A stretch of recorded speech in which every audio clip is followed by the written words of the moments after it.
All right, I'd like to call this Wednesday, February 11th, School Committee Business Makes Meeting a to big order. difference. Mrs. Yelk, will you take the roll, please? Mayor Bannon. I'm here. Juliet Walker. Present. Kathleen Shaw. Here? John Ricky. Yes. Rhiannon Higgins is not here. Lauren Aramo. Here. Andrew Bowler. Here. That's great. Can we rise for the Pledge of Allegiance, please? It's up there. I can see it. It's up there. Do it to the hallway. Yeah. Okay. I pledge allegiance to the flag of the United States of America and to the republic for which it stands, one nation, under God, indivisible, with liberty and justice for all. I'll now turn the meeting over to Vice Chair Walker. All right, thank you, Mayor. Our first item on the agenda is public comment. Do we have anybody signed in? Okay. We do have one person on the Zoom call. If you are here for public comment, just raise your virtual hand. I'll give you a second if you want to do that. If not, that's fine. Okay, seeing no response, we'll proceed with the rest of the meeting. So the next item on the agenda is approval of the warrant. Mr. Boger. Yes, let's check this out. Warrant. I move that the following named bills of the Newburyport Public Schools amounting in the aggregate $543,911.62 be approved and forwarded to the city auditor for payment. Second. Okay. Any discussion? We all received this via email. Okay. Additionally, there are no conflicts. Thank you. All right. Seeing no discussion, all those in favor?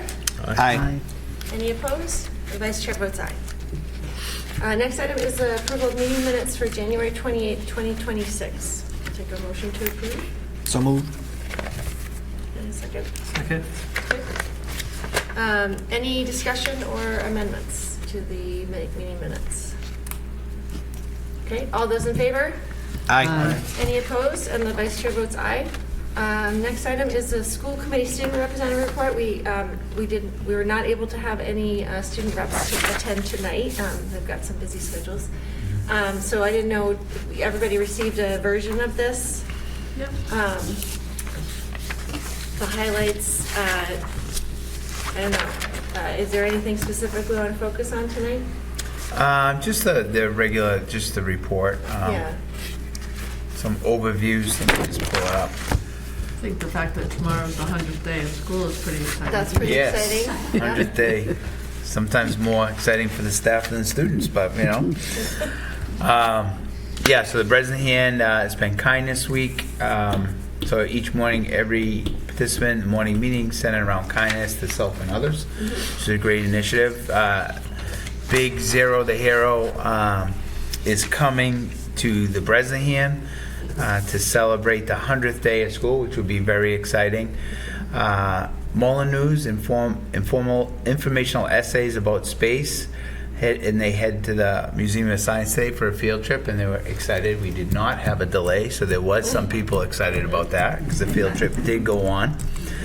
And then the second year Discovery Fridays, which is a hands-on curriculum-based program out of the Mullen, has been very exciting and something that we're going to continue. And then just with all of the different aspects, I just really want to highlight the Holocaust Remembrance Day. Deb Szabo and the students were a big part of that. And I know Ms. Shaw, if you wanted to say anything, it was another successful event, well attended. I think the biggest crowd that we had. Yeah, and once again, Deb Szabo and the students doing poetry knocked it out of the park. It was very emotional for many people. It was really well done. Yeah, and just it was once again just a great community event, and really important to bring awareness, to a lot of the challenges in society today. And then not to go through a lot of this information, but just really want to highlight our Massachusetts All-Star Chorus. We had students recognized and participated in that. And then also the Junior District Festival, prestigious opportunity. Congratulations to a lot of the middle school students for that. And then our fourth annual International Cultural Festival with Miss Marconi and their students. Another great program that's happening around the district. So I think a lot of the work that we've gone in, especially to the performing arts and to our music program, is paying dividends. As you recall, we typically get a lot of high school students recognized, but now we're starting to get the middle school students recognized at the state level. So congratulations to our music department, the teachers, Ms. Phillips, for really providing steady leadership district-wide. So really excited about that. Great. Thank you for stepping in. No for the problem. students. Okay, so our next item on the agenda is an update on the district world language strategies. Yeah. I'll head up here. Hello. Ms. Alden Metz will be presenting, but I just wanted to thank her and her team for all of the hard work over the past few years. If you recall, in 2018, when I became the superintendent, one of the strategic initiatives was to build back our foreign language program throughout the district. And I think we've done that with a robust, comprehensive program at the middle school and at the high school. And without Ms. Metz's leadership, it would not be happening. And we really just wanted to share a lot of the positive work that's been going on and how this program has grown and how the students are now excelling. So I'll leave it up to you. Thank you. All right. Thank you. So good evening. My You name might want to get Oh. this over there. Yep, So, perfect. yeah, For Oh, the, yeah. for the folks at home, yeah. Yeah, right, because we're online. Good evening. My name is Alden Metz, and I'm a Spanish teacher and a instructional lead, as well as the co-coordinator for the Seal of Biliteracy at Newburyport High School. And I want to thank you all for the opportunity to share with you this evening the progress that we've made in world language since 2020, and that we continue to make as the months go by. So I have two goals this evening, to highlight the value added of world language study in the core curriculum, as well as to document the growth that we have had since 2020. So research has begun to reveal language learning promotes neuroplasticity, which have academic and cognitive benefits, as well as socio-cultural benefits. It strengthens communication and problem solving, and as well as English language precision, promoting literacy across all disciplines. Bilingualism promotes employability skills and which prepare our students for life after graduation. Students in our program are developing intermediate and advanced skills in their language of study, which correspond to workplace applications. There are a couple links in here. Feel free to take a look at later to talk a little bit more about those skills that are developed through language learning. But I'm just going to blow up this inlay here for a moment. And you can see here, this middle column has information regarding the corresponding professional positions that one might be able to find once developing those intermediate and advanced skills. So you notice at the bottom, there's not a lot, right? But as they gain skills in the intermediate, mid to high to advanced level, they're really skills that they will be able to apply in the workplace. So time is a critical component for studying. So since 2020, our underclassmen students have been studying Spanish for 6 years, 6 full years. And this time on learning cannot be underestimated as a critical component to their success, as you can see in this slide, right? 6 through 12, we can expect the average student to develop skills in the intermediate range in all 4 skills. However, I'll show you data in a bit that'll show you that that's happening, but also, we have students on either end of the bell curve as well. And a reminder that the Seal of Biliteracy in the state of Massachusetts is a 6 in all skills. That's together with their MCAS score of 472 or better. So since 2020, what can we celebrate? We can celebrate our participation in the State Seal of Biliteracy program. I'm just going to skip ahead to a slide here which shows the growth we've had in the conferring seals of biliteracy. In 2020, we conferred 1 during the pandemic. And last May, last May, we conferred 18. And the really exciting part about that 18 is that 15 of them are what we would call homegrown. So they did not have home language in their profile. So that was the 6 through 12 program. It's very exciting. We have also received DESE grant funding. We're going to apply for the 3rd year in June, which has enabled us to fund standardized testing at the benchmark. This year was our greatest expansion of that testing. So we have a lot of data to crunch, and it's enabled us to provide a few things that I think are very helpful to the growth of the program. So actionable student feedback on their path to the seal. So each student receives a score report like you see on the screen, which they can reflect on, set goals on, and in the case of some students, they've already had 2 of these. So exciting. We can begin to celebrate students that are not only reaching the seal of biliteracy or the seal of biliteracy with distinction, but we can give biliteracy pathway awards to students who are meeting benchmarks at lower levels. And that's motivating, I think, for further study. And for our teachers, for myself and our team, we can analyze data like you see in front of you here, that is average. We can bring it down to the student level, but we have the averages and the distribution. And you can see here, this is this slide and this slide the first of the 2 largest groups that we did in the beginning of September of the students that had just arrived at the high school. So you can see clearly that what a strong middle school program we've developed. And kudos to the middle school program because those kids came in strong intermediates. You can see the speaking is always the latest skill to acquire, especially when you're learning in the classroom. And this was the 2 honors group, and this was the 2 CP group. But if you look a little bit at the distribution, you can see too there are kids that are also in advanced in the receptive skills. So it's really exciting to see this.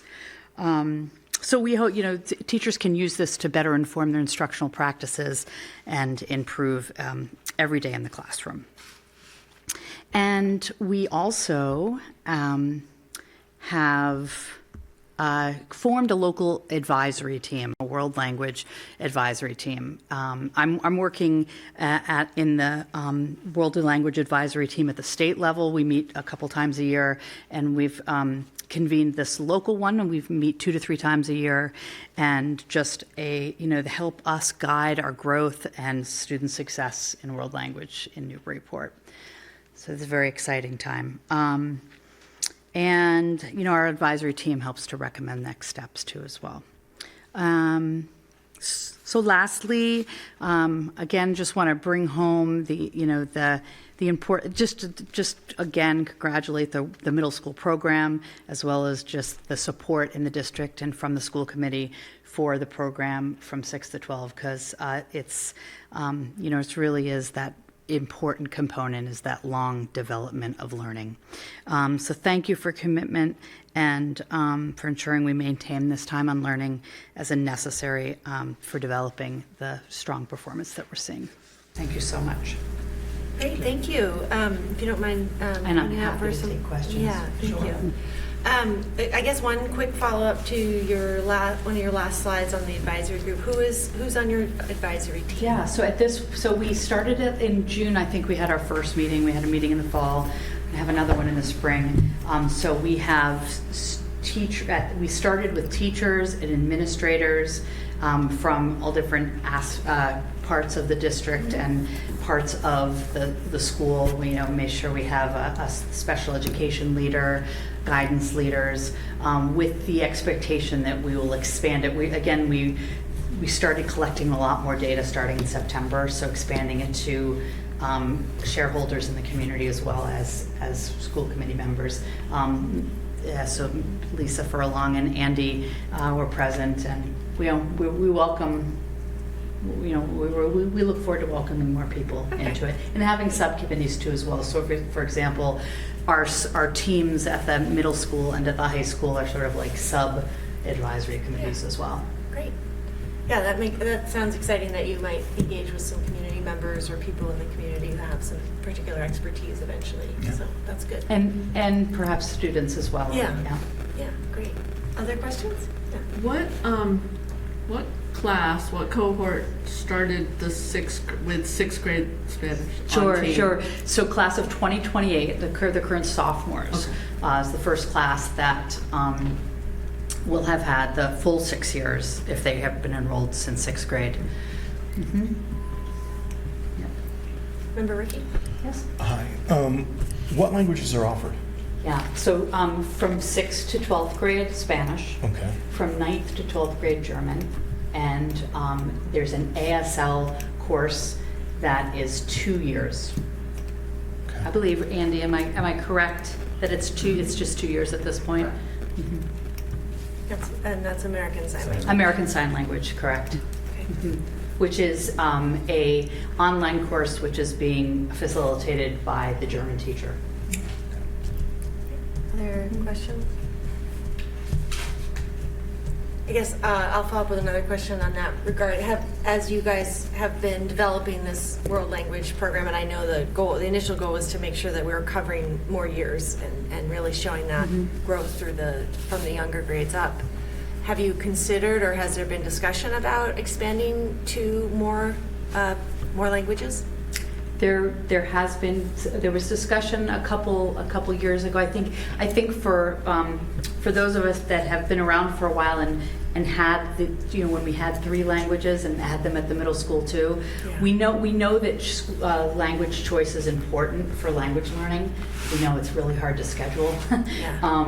So there have been some discussions about adding German back into the middle school. What was the third language before? French. German.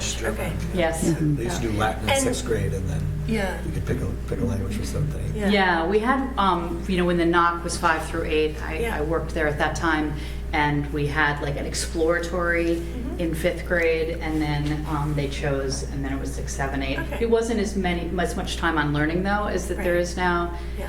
And there's some evidence, I think, that was, a couple decades ago, but that exploratory programs aren't necessarily the best bang for your buck. Okay. And I guess the German program, I think, is unique to Newburyport. Do you have any, I think some people might be interested to know why we have a German language program in Newburyport. I know there's a long history there. In a nutshell, either you or the superintendent, can you explain why we have German and what the history is there? Well, I know that it's, it was there when I came into the district in 1998, and it had been there for a long time. Yep. Because the director of world languages at the time was a former German teacher. So there's no Shivik? long- Was it Shivik? Yeah, Shivik. Yeah. Mhm. So in terms of its inception, I don't know the story Yeah. of its inception. Okay. But I do know it has been here for a long time, and it also has a strong GAP program that's been here Yeah. for a long time as Yeah, well. there's been a good, German-American strong partnership. exchange. Yeah, Strong yeah. exchange program. So yeah, my goal tonight was to speak about the program in general. Yeah. And the German program is great, and also students are learning. Yeah. They just don't have as much time on learning. Right. But they are being tested as well. And I Thank think you. the other, as we were developing the language program, we really wanted to focus like one language Yeah. and make it successful. So that was successful kind of the Right. game plan. And we also have those advanced courses that we haven't had before. Yes, I did. I Yeah, you had that written down, but skipped over that perhaps one. I did. Let me just go back. I'm sorry. It's all right. Practice, and then you still forget things. Yes, I have it right here in the slide, right? Yes. So one of the things is, thank you so much, that we've been able to do is expand to 2 classes at the upper levels, the Spanish 5 and the Spanish AP Language and Culture. Very exciting. Yeah. I miss anything else, Sean? I think I got it. Or anyone? What about total numbers participating in the various language programs? I imagine those are expanding since 2020? Yes, so about 450 at this point, yeah. And I thought about pulling enrollment data for tonight on that, but I did not. But we can get you that. Great, Yeah, thank you. sure. Okay, sorry, I got distracted, just letting people into the Zoom room. Any other questions? All right, Superintendent, if we have questions budgetarily, we can follow up when we have our budget conversation. But we appreciate you coming tonight, and it's exciting to hear the progress. We look forward to hearing more progress in the future. Yeah, awesome. Thank you. Thank you so much for having me. Thank you. All right. And we'll keep Miss Metz up there. She's gonna Just for a minute more. talk about a exchange trip, right? Yeah, I just wanted to share with you and promote an opportunity that we have through Carlos Quinto Education, which is a program that is a Cervantes Institute program based in Spain that we have a connection with. We would like to offer a program to our Spanish students in February of 2027, a program that will be a cultural immersion experience for 8 nights. Based in Sevilla in the south of Spain, but we'll have day excursions to Granada, Córdoba, y Cádiz, and have also day immersion experiences in those cities, as well as workshops, cultural workshops. It's priced presently, the estimation is about $3,500, which includes airfare, and a small group experience of about 15 students is what we're looking at for the pilot. And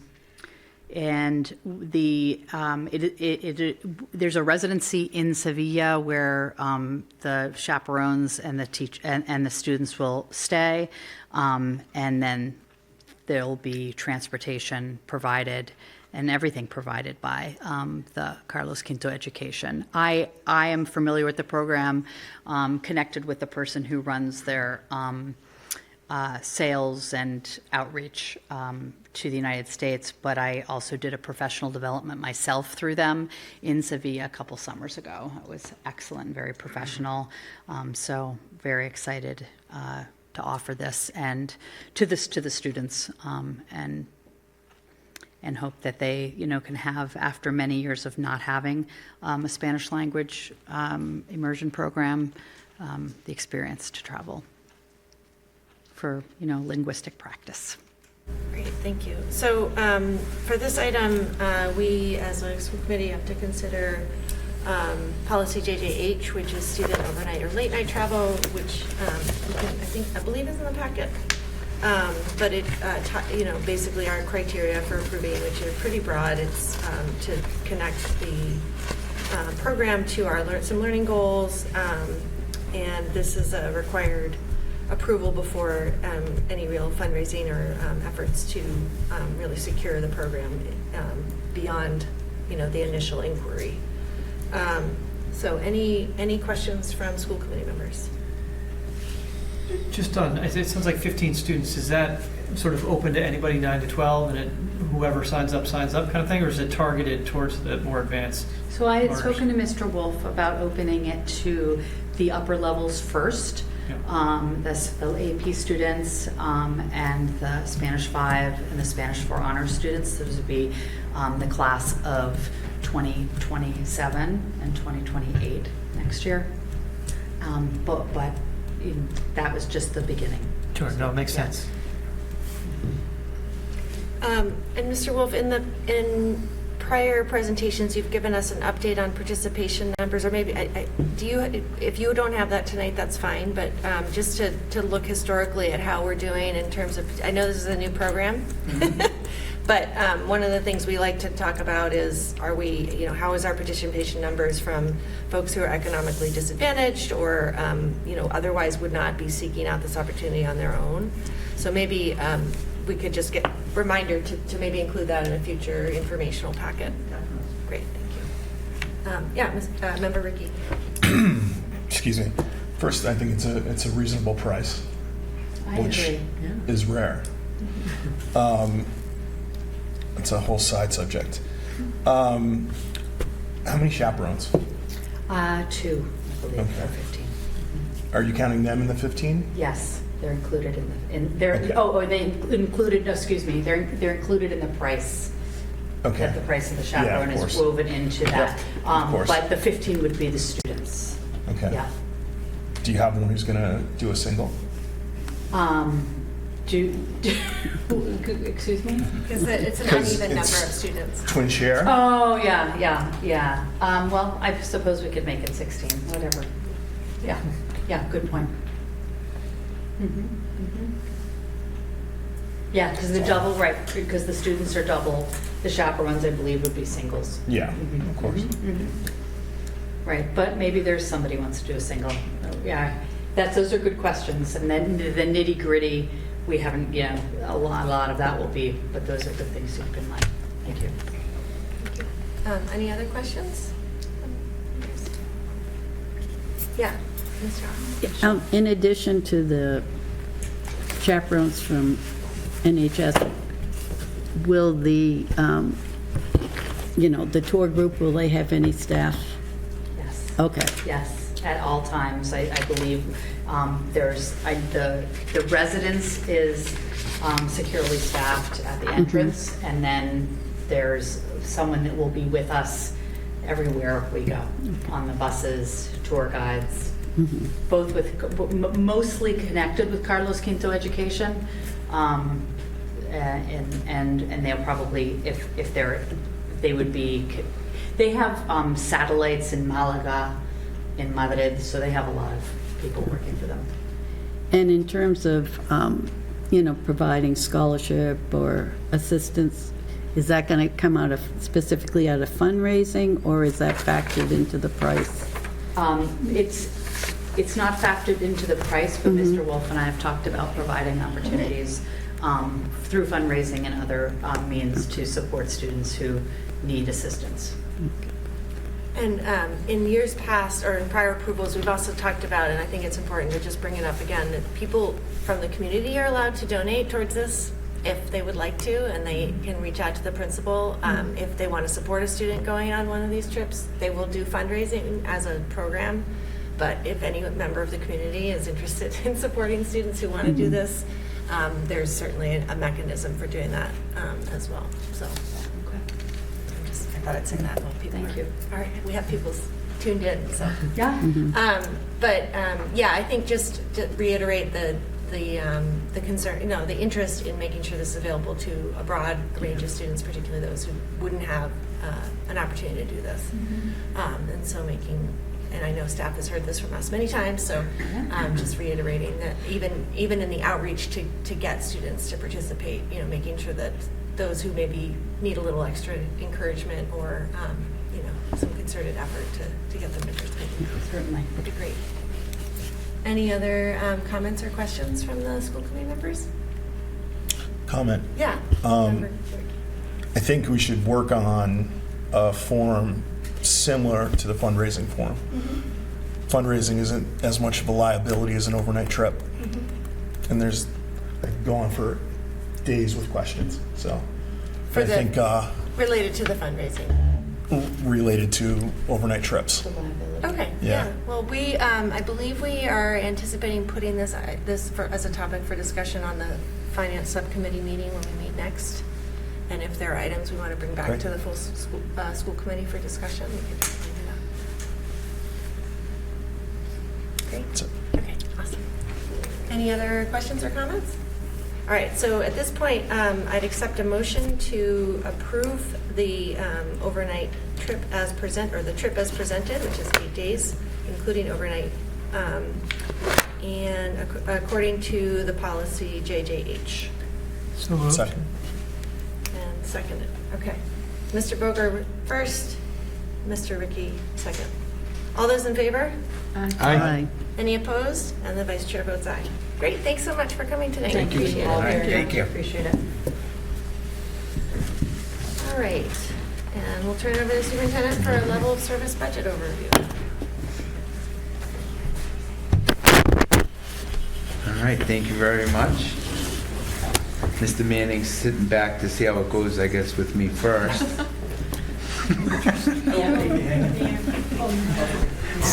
See if we're winning. You'll come up if we're winning.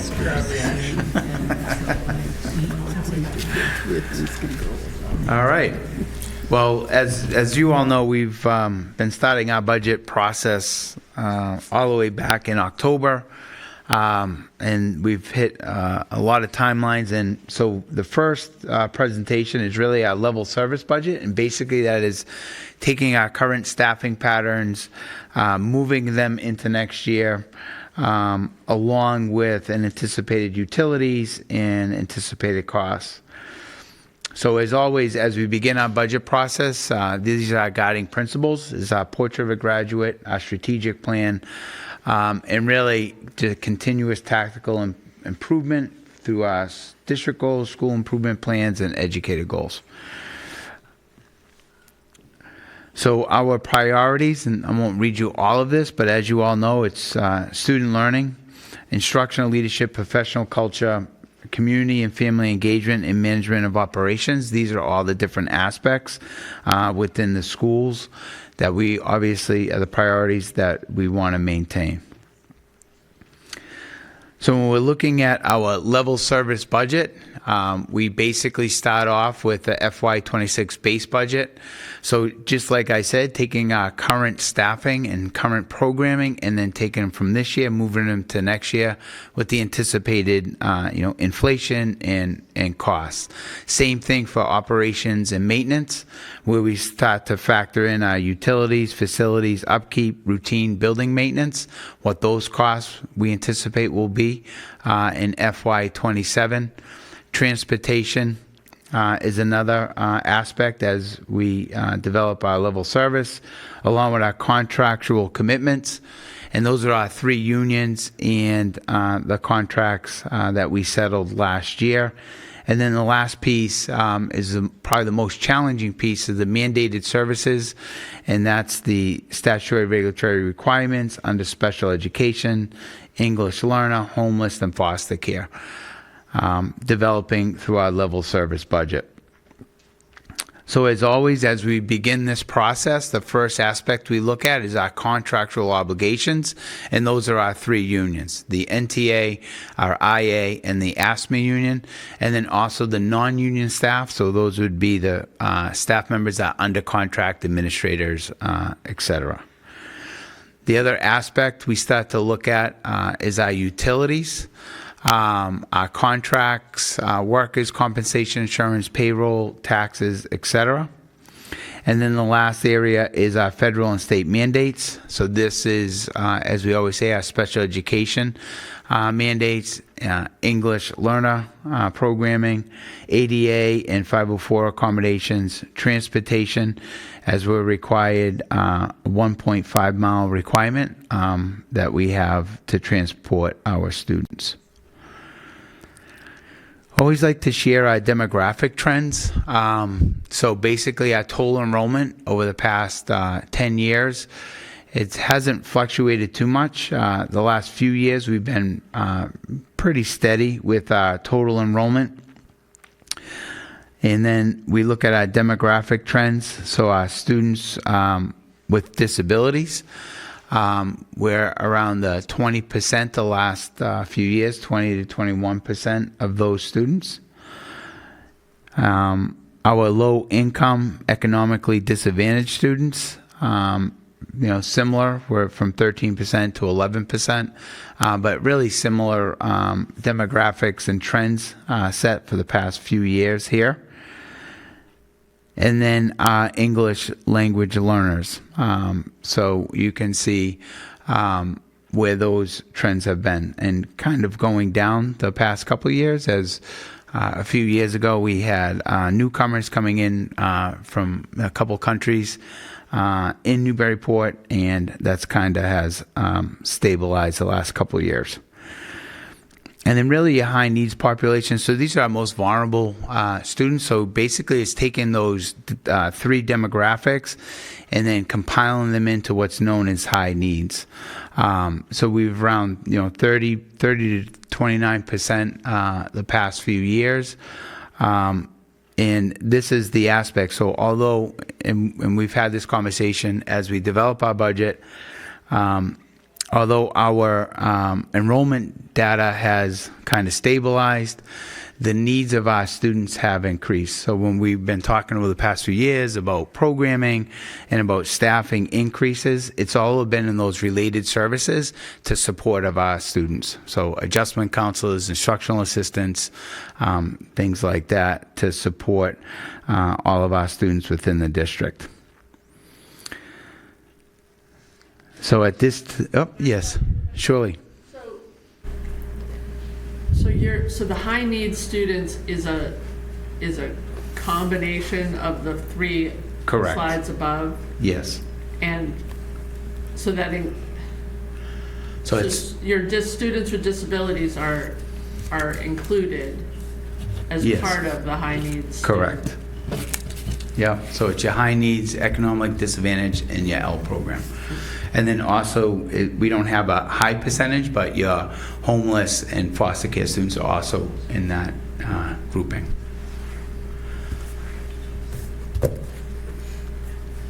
So at this time, I'll turn over the number presentation and the bad news over to Ethan Manning.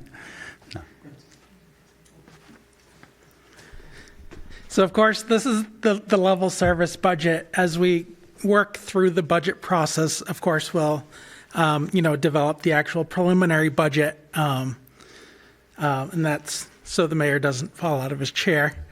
Let's rewind a year ago. I was at this meeting. My first call when I leave is to Ethan Manning. Exactly. Amazing that you're there now. Yes. To get us through this I process understand. from the beginning. Yeah. Yes. So you'll notice that in this budget, we are, in order to balance it, we are using a greater amount of other available funds, most notably circuit breaker at $3 million, school choice at $1.2 million, and then an increase in spending from the overall revolving funds. That said, even with that level of funding, it would still require a city appropriation of $42,557,000. And the same thing in kind of the pie chart format.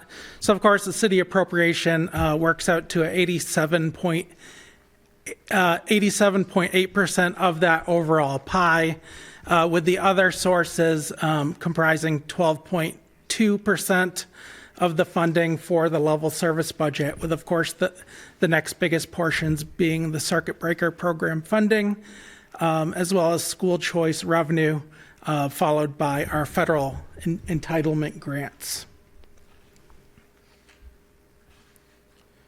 So just going through those individual components, of course, the city appropriation, basically our property taxes, but also local receipts, state aid, including the Chapter 70. So currently the governor's budget, which was just released, reflects minimum aid of $75 per pupil, which is just under $150,000. So this is kind of the minimum that every district receives, regardless of your enrollment numbers. But you may recall from previous cycles, last year the governor's budget proposed $75 per pupil. By the time the budget passed, it went up to $150 per pupil.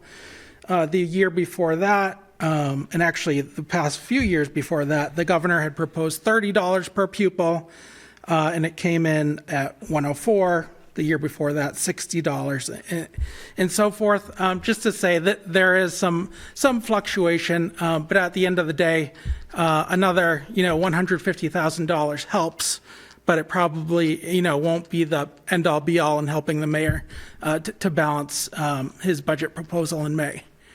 Of course, circuit breaker, this is the program that reimburses school districts for 75% of eligible special education costs above the state threshold, which is currently $53,000 per student. But one thing to note with this program, it is processed on a one-year lag.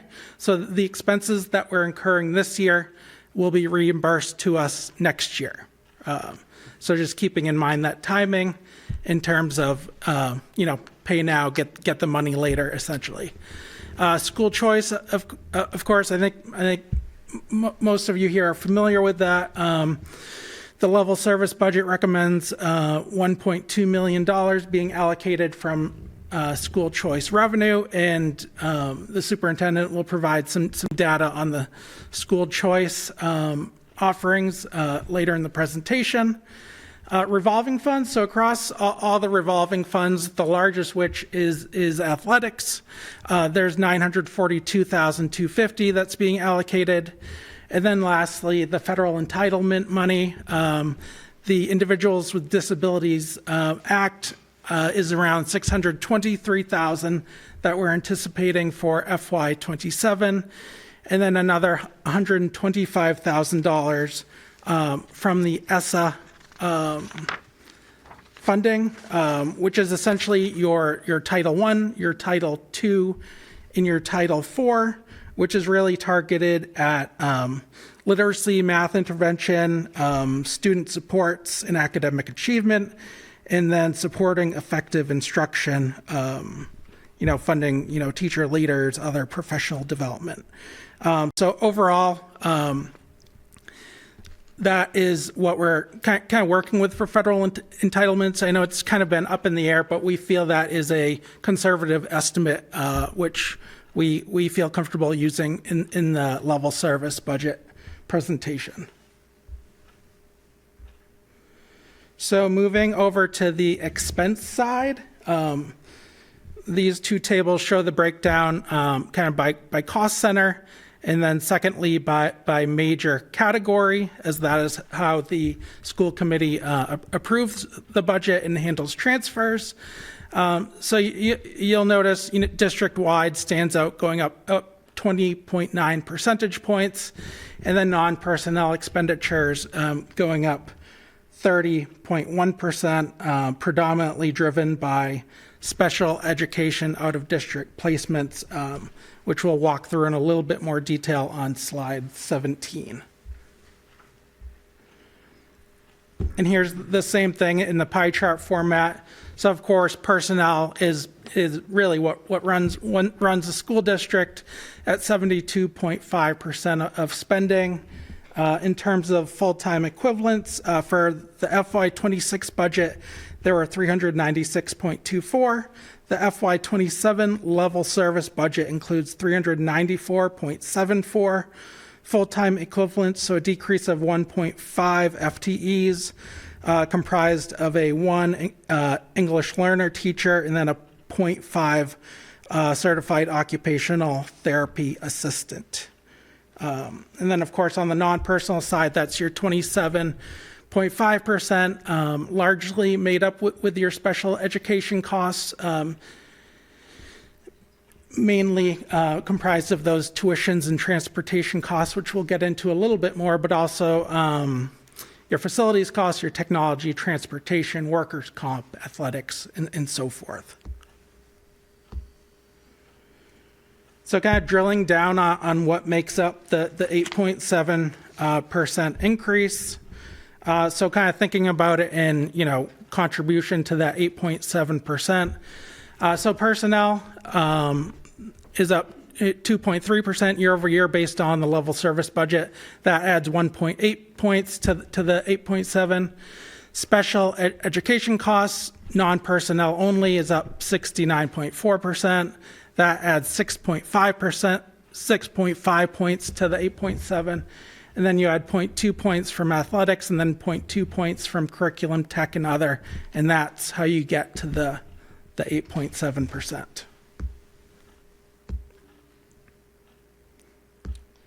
So we want to spend a little bit of time walking through where we are with our special education costs,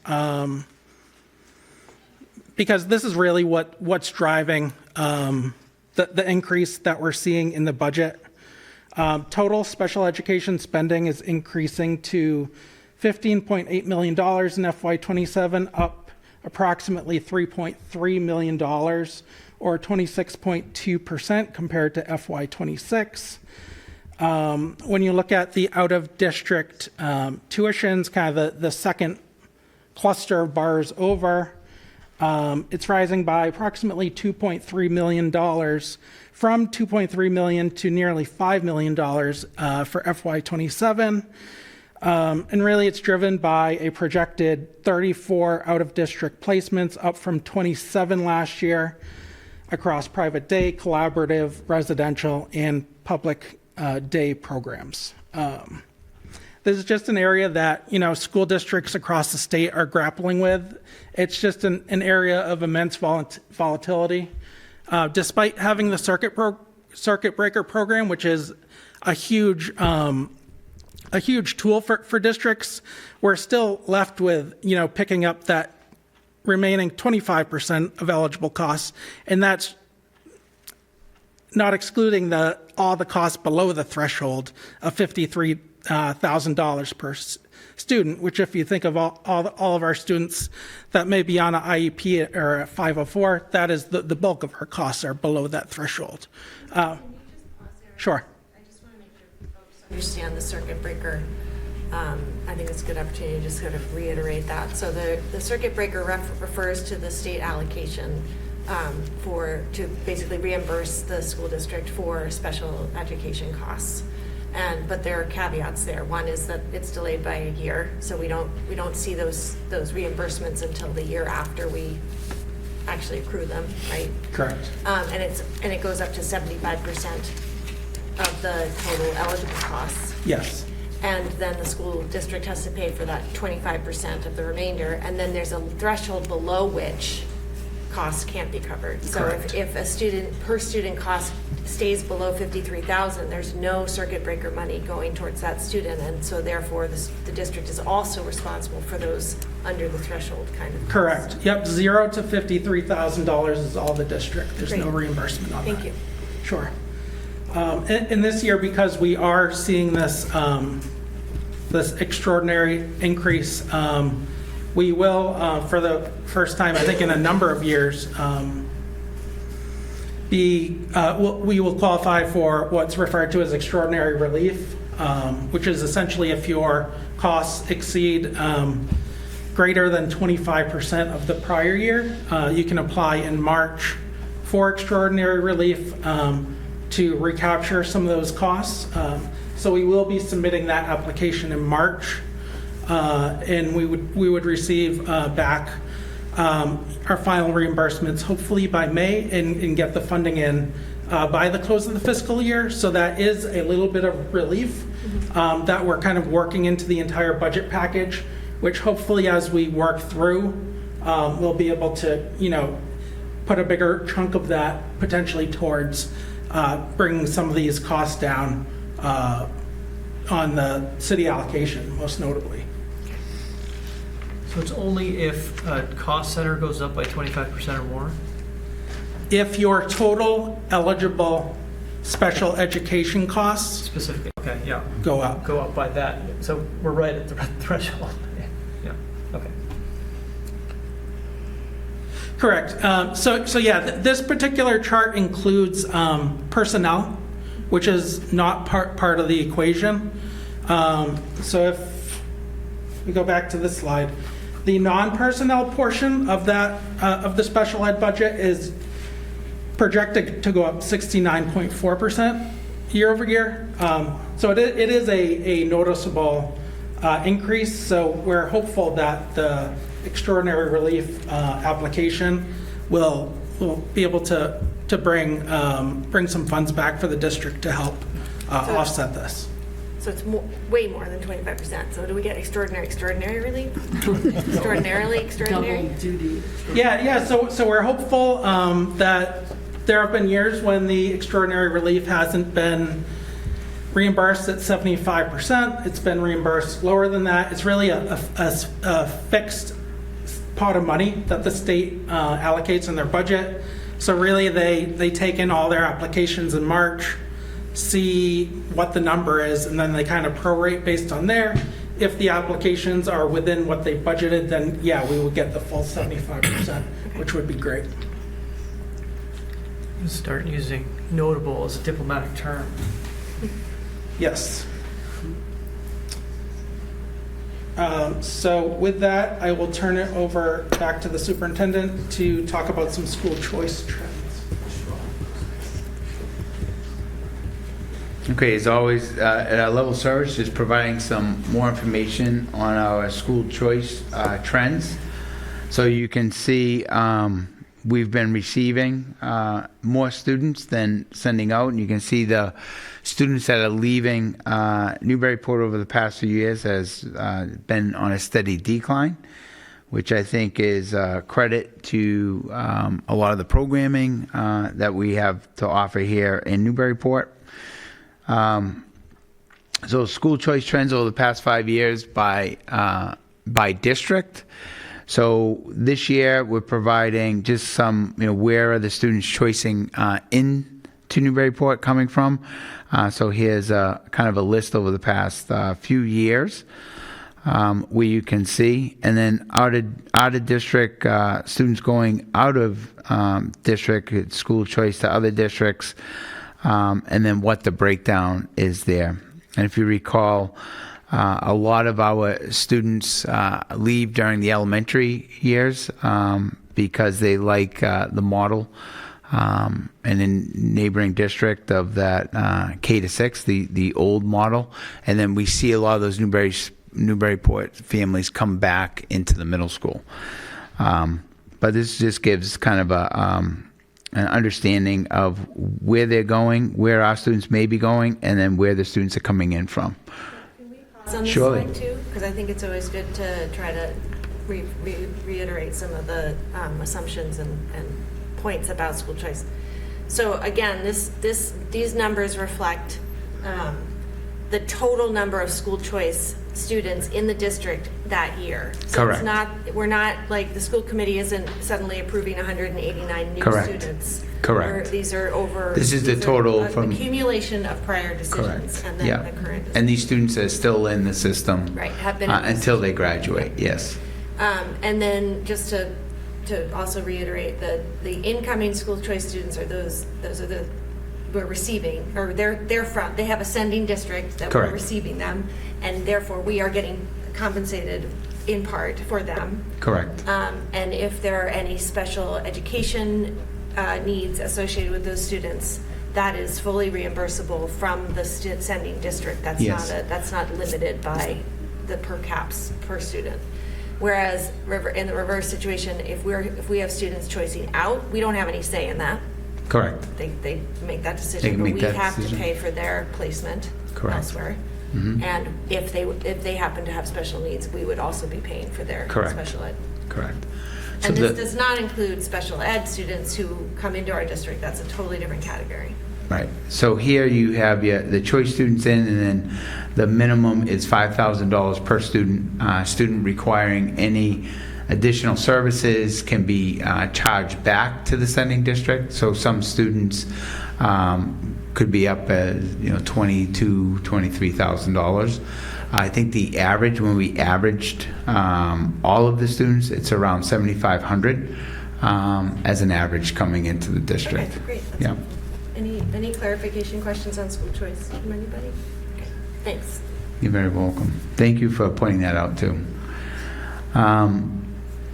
And as we start looking ahead, as always, this is, I think it's my seventh or eighth budget.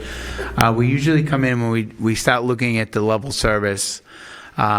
This is like our starting point. And then when we start to look at a lot of different aspects throughout the district, this is where we start consolidating. If we have teachers that might be retiring, if we're not replacing some teachers, this is a lot of the hard work that happens out of the business office and central office and working with principals and understanding and working with the mayor and the city of kind of where we're at. So this is really where the hard work comes in and looking to balance the budget. But also want to reiterate that our strategic plan that our priorities is always number one. So I think we've done a nice job over the years of continuing to move the district forward, strengthening our district and focus on our strategic priorities, at the same time balancing the budget. The challenges for us and the mayor is also with the increase of health costs, with the kind of uncertainty that's happened out of the federal government. There are just some circumstances that are a little bit more challenging, but as we go through this process, we're going to continue with moving the district forward. And so that's why we just bullet pointed our priorities, working with the principals, central office team, and then balancing the budget. As we go through this aspect, it's really looking to lower the city appropriation scenario, and then also start to look at some of those revolving accounts and take a look at some of the user fees, athletics, and look at some of those assumptions that we have there. And I'll turn it over to some of the key dates that are coming up. Mr. Manning.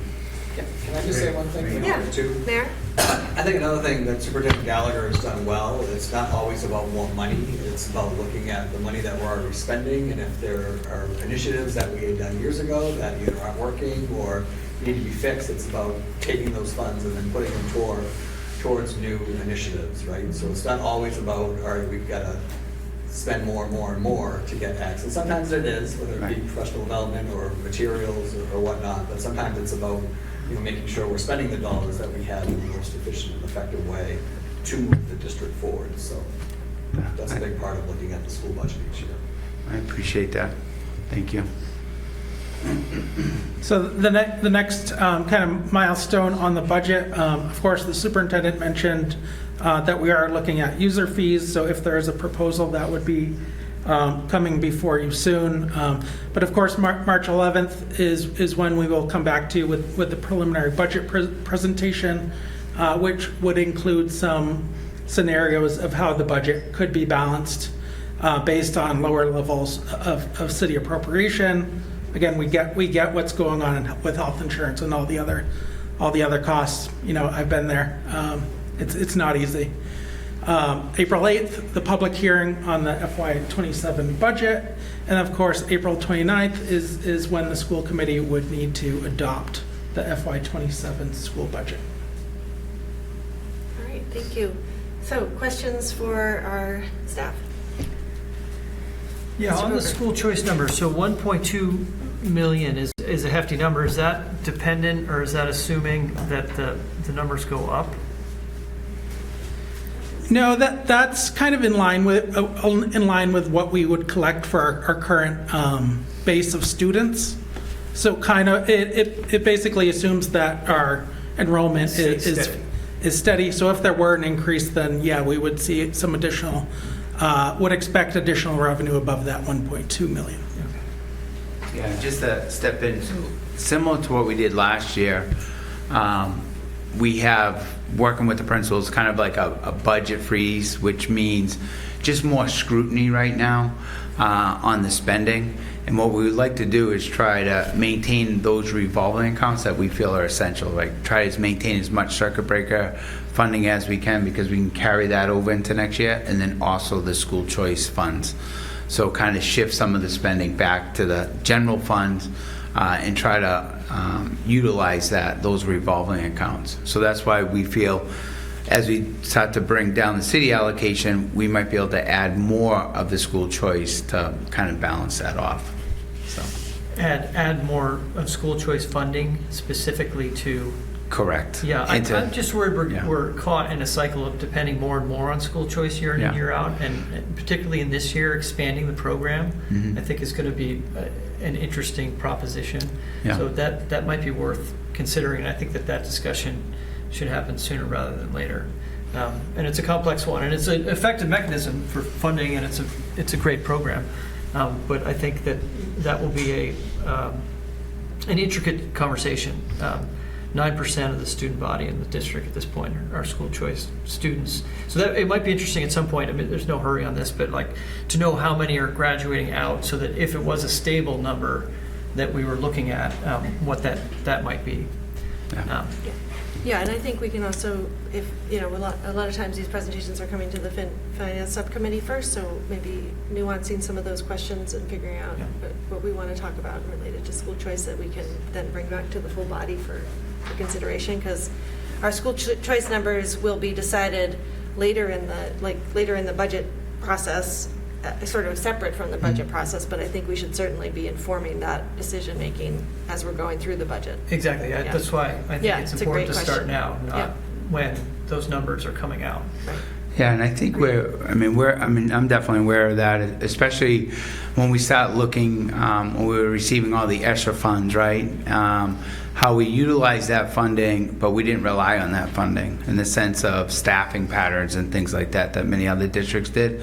So as we're utilizing our school choice, it's the understanding of, we don't need, you know what I'm saying? We don't want to be balancing our budget year after year based on school choice numbers. Yeah. So I think we're aware of that in the sense of, and that's why conservatively to bump up the school choice for more spending with the idea is to really keep a school choice balance between that $300,000 and $500,000. That's that window that we're looking for. So. You mean that's being added?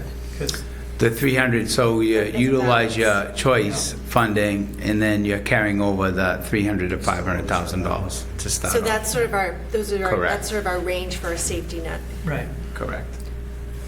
Other questions? Yeah, Member Shaw?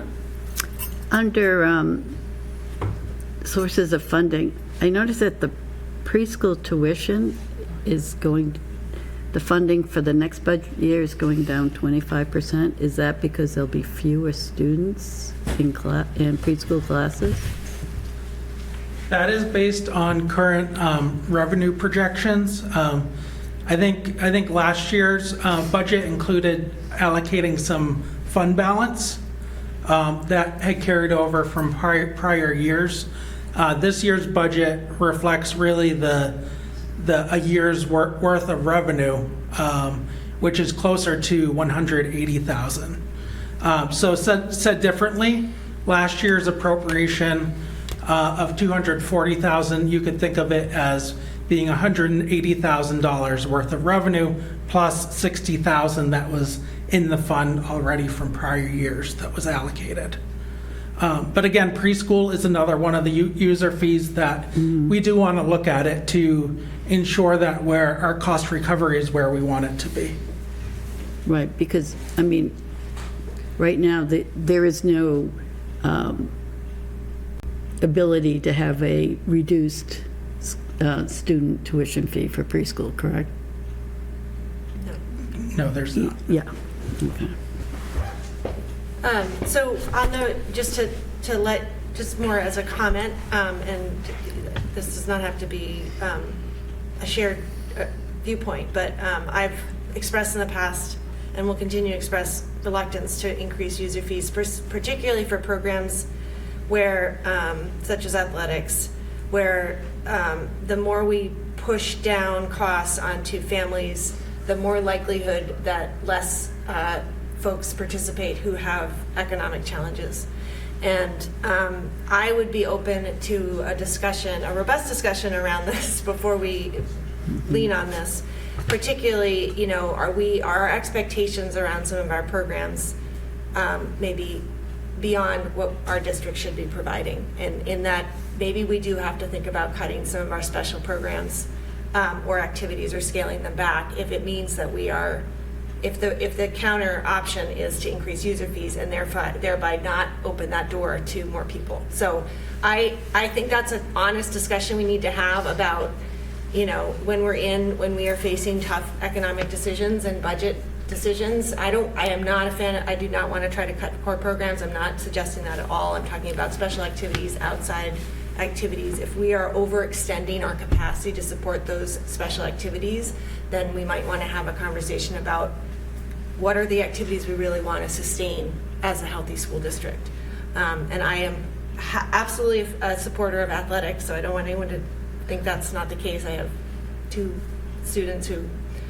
kids who were wonderfully benefited from the athletics program as well as our theater program, our music program. So I'm absolutely supportive of those things. I just want to make sure that we're not forcing parents and families to support programs that either we should be funding through the school district budget, or if we can't afford that, we should not be providing those programs.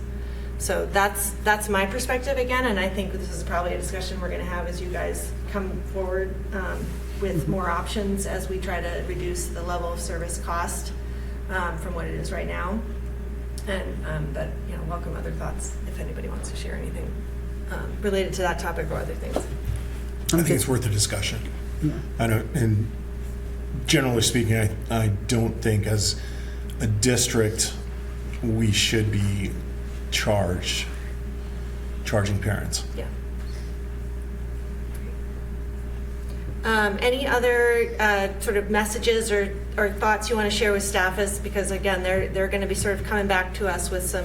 They're going to sharpen their pencils a little bit, look at ways they can improve some efficiencies, and still, obviously keep us moving forward related to our strategic plan. Any other messages or thoughts that we want to share at this stage? Yeah, Member Ricky? Is there a reason we don't take in more international kids? We actually have done a good job with that program. I think right now the climate in the United States has kind of been a deterrent, right. but the I think the program that Mr. Wolf in the high school, we have a good reputation out there, so we still are getting the influx of those countries coming in. But I think around not only Massachusetts but throughout the nation, a lot of the international programming has been, I think, overall has been reduced for some of the policies that are being implemented. Other questions? So just to reiterate on the fees specifically, you said there's going to be a later presentation on that? Or you mentioned you're going to... I think as we talk through the different budget scenarios, I think user fees should definitely be part of that conversation as kind of the levers, the tools at your disposal. Okay. And that would likely be like March 11th, that presentation thing. Yeah, I don't know. How soon do you think that? I mean, I think we'd probably want to have a preliminary conversation about Preliminary at the finance Yeah. subcommittee, which probably wouldn't happen by March 11th. No, it's a great discussion to have. I think it's hard to do without numbers, because there are a lot of elements to it, and I think a lot of people are going to agree with the equity point. Yeah, At the and same also time, user fees embrace a lot of are different built things. in across districts. There's a lot of different things that are user fees. Okay. So. Yeah, I think having that discussion possibly at the FinCom first, but if the FinCom is after March 11th, we can bring some information to the committee of the whole. All right. I mean, I'm curious if other districts entertain user fees based on family income. There's, we do have, like any family, there's a reduced user fee for families, and Right. We already have that. already. Yeah. But that's for like very low income. I'm just It's- talking about no. people in the middle. We're pretty generous. Generous. And anyone, any family that, on an individual basis, for whatever reason is struggling, or, if a parent was laid off or whatever, we never deny any student from participating in athletics because of a user fee. So. They have to request it, but it's still, there's a mechanism for them to Correct. request relief. Yeah. Yeah, that's not a long-standing. No, I understand, but that's an yeah. answer to your question. Yeah. We as a district do, and we also have the fees based on the number of students in the family or Yeah. participants in the family that reduced. Mhm. We have a cap. Do we know what the other districts in the area are charging user fees? Mm-hmm. We have that, yeah. Cape Ann League and the Northeast Conference. Okay. Mm-hmm. We can provide that information to the and school committee too. Yeah, this is a very good conversation we should continue to have, and we've done that before too. We've looked at sort of what different user fees are around different districts. Yeah, and I think it usually revolves around scale. I mean, we can have this discussion further, meaning they exist Yeah. everywhere to There some are degree. communities that do not Yeah. charge user fees at all. Some. it's limited. It's highly limited. And Yes, it is limited. I would prefer to be one of those districts. Clearly, it's a conversation we are going to have. All right, anything else? All right, appreciate it. Staff, thank you. Thank you. All right, the next item on the agenda is a review, first review of our school calendar for 2026-2027. So as a reminder, we will have to eventually approve this. We thought we'd bring this forward now. There's been some inquiries already, as there always are. We know families are trying to plan their summer schedules already, so this is something that certainly is important. And so the draft we have here, I don't know, Superintendent, if you want to just touch on any key changes. I'll give you a minute to get some water. But it does show, this is also, the assumptions here are, we do have we have to consider our negotiated contracts and some of the provisions in there to make sure that we're following those. When we set these, we also have some policies around when school starts related to when Labor Day falls. So we have to consider that.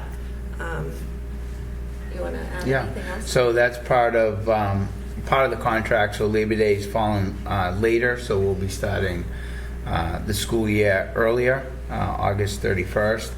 And then what we've done with our early release is we've kept them in pretty much the same area that we've had, or the same dates that we've had throughout the past few years, and then incorporated the potential snow days, at the end in June. So pretty much it's a similar calendar that we've kind of presented to the school committee over the past few years. Okay. So on this calendar, the first day of school for most students would be Wednesday, the 2nd of September, and then pre-K and K start the following week. And there's no school on Friday, which is contractual. Correct. And then there's a holiday on Labor Day. So there's start of school for 2 days, start of school week for 2 days, and then vacation, and then resuming school the following Tuesday. And then there's a couple of staff development days in there, right? Correct.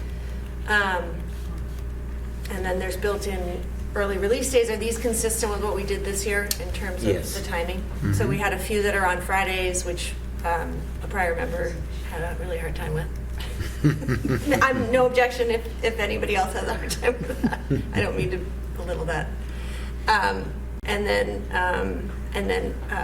then we do have the challenge with, not challenge, but there is the potential now for running up against the Juneteenth holiday, particularly if we have snow days. So the planned last day on this calendar is Wednesday, June 16th. The Juneteenth holiday this year is Friday the 18th. And if we had any snow days beyond one, we would run into the following Monday. So that's just something to be aware of.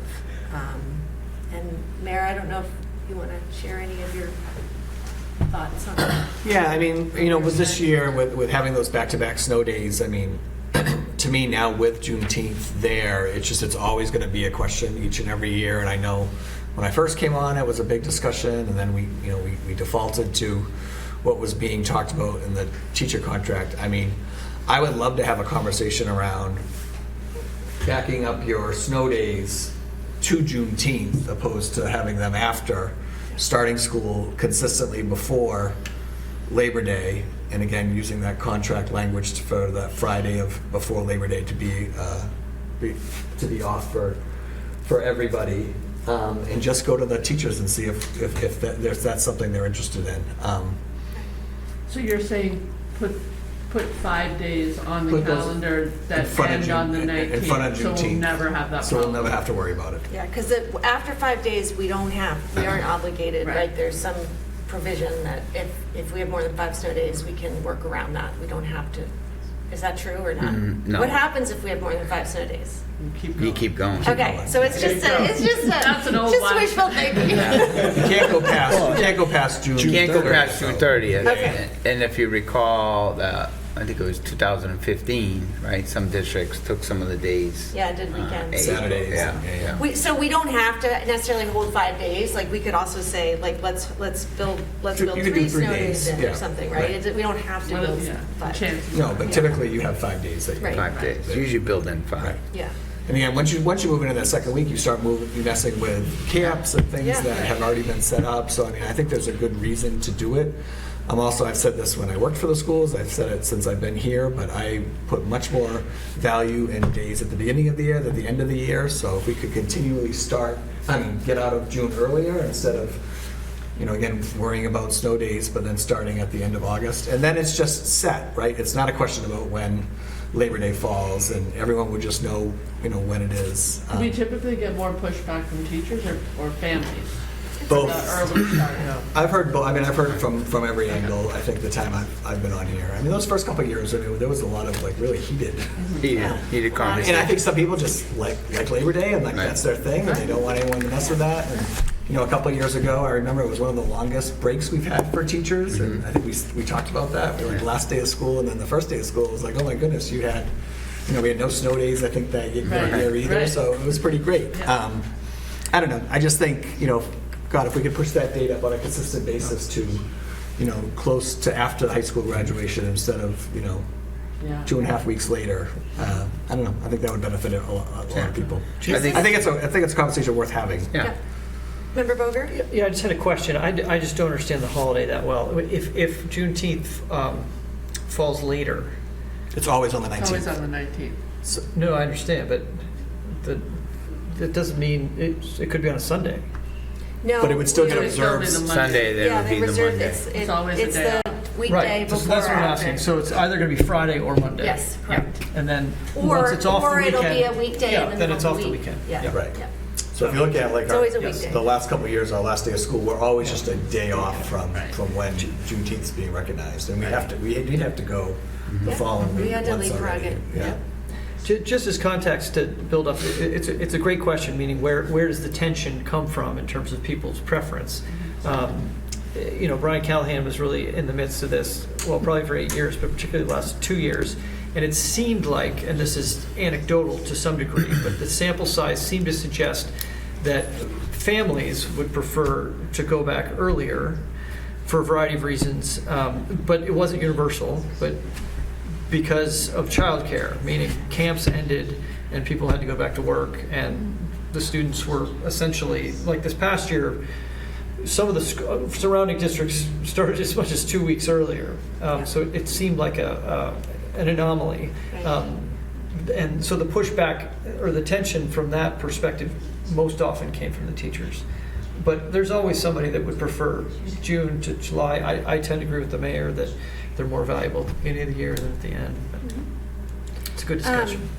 I don't want to, if other people have comments, I want to let people speak, Thank but you. I do have a clarification, just if we wanted to do that change that the mayor is speaking, is it even possible that we could do that this year? I mean, considering we'd need to change we'd have to get an approval from the The contract. side letter, you could do it. I don't think it's impossible.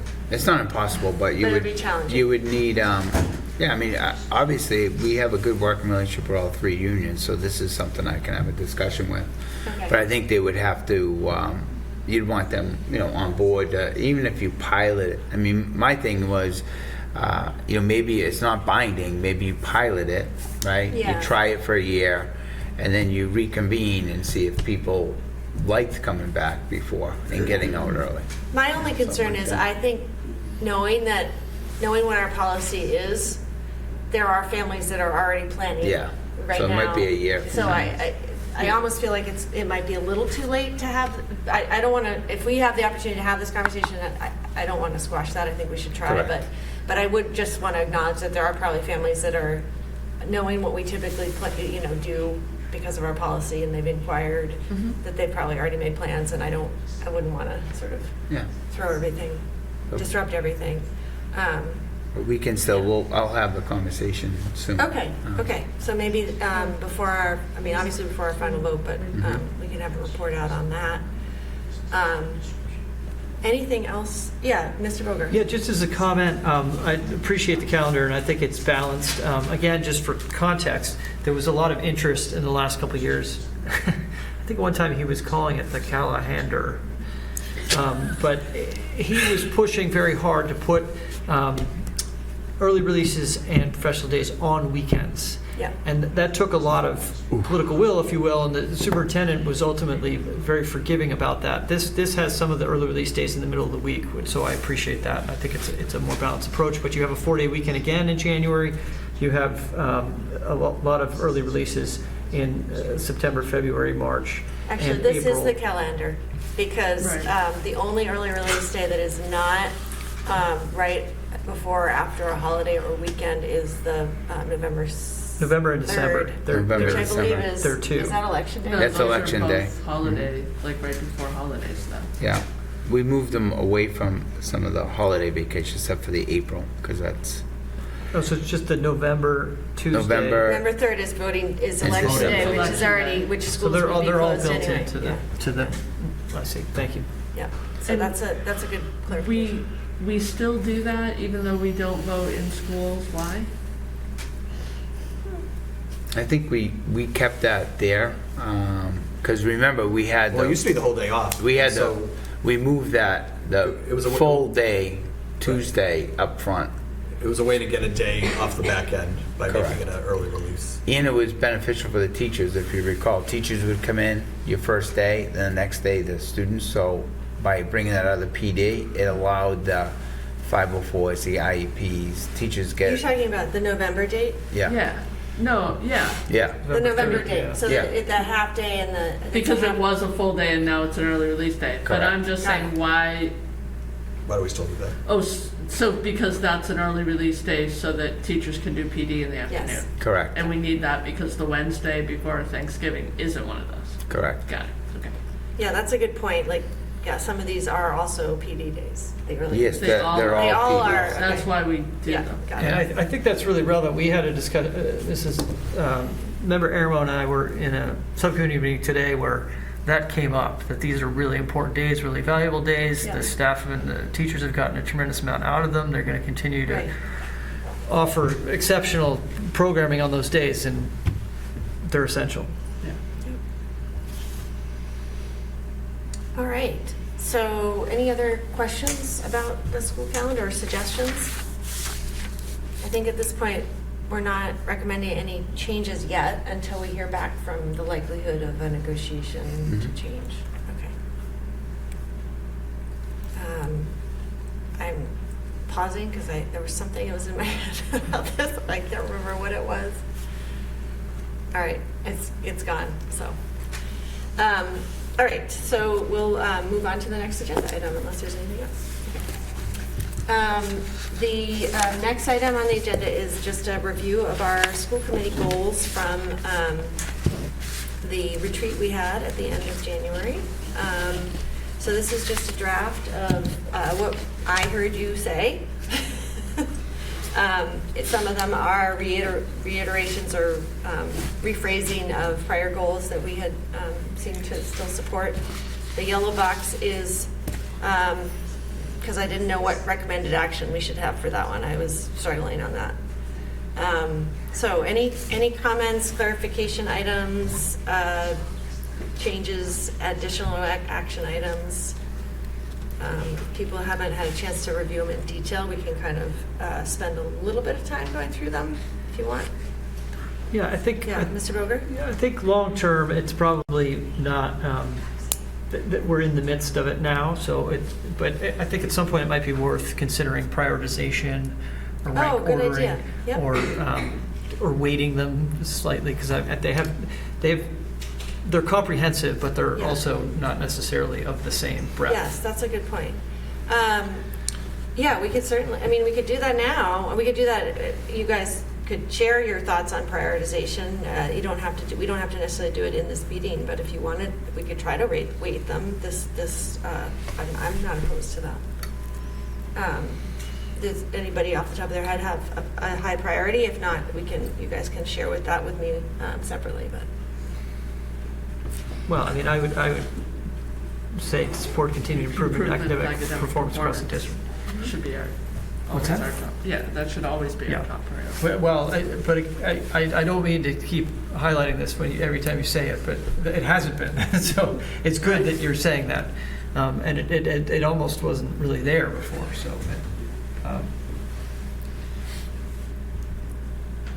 Okay. Other thoughts? Or any additions to the list? For example, the communication between school committee and district families and students. One, I struggled a little bit with what we should specifically do that. Last time we had a couple years ago, we formed a communication subcommittee to focus on this.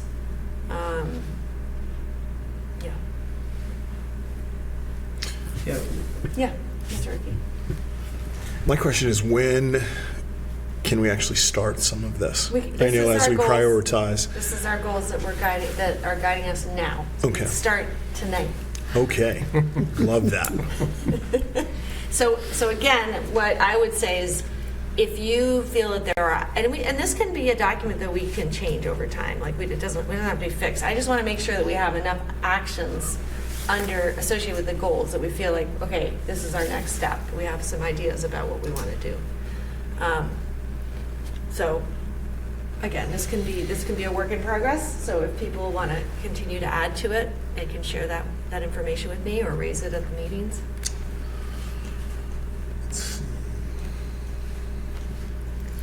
Any other top priorities from folks besides the improving academic performance? Well, I think to me well- the AI one is Yeah. is a high priority Yeah. because we've talked about doing it, and I know that it's something you guys are already working on. So I'd like to get that up and running sooner than later. Yeah.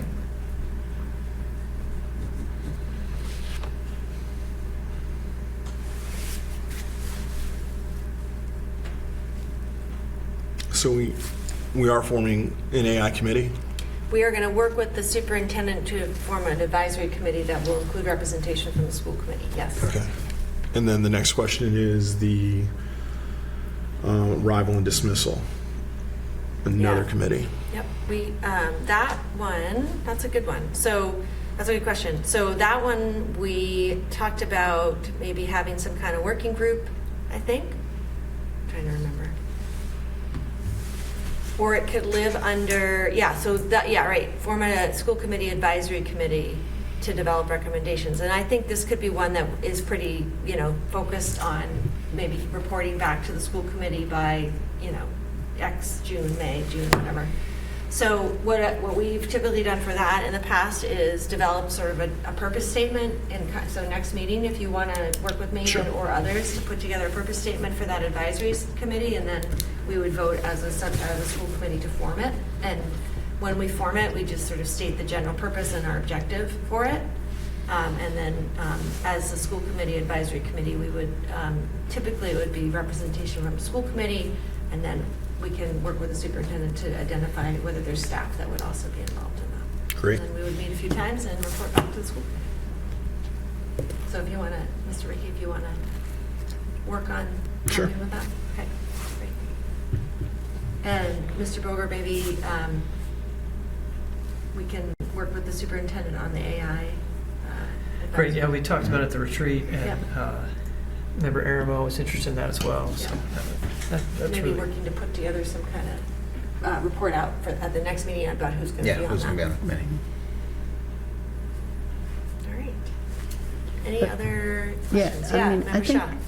elevating the student voice, I mean, I loved when they came not too long ago.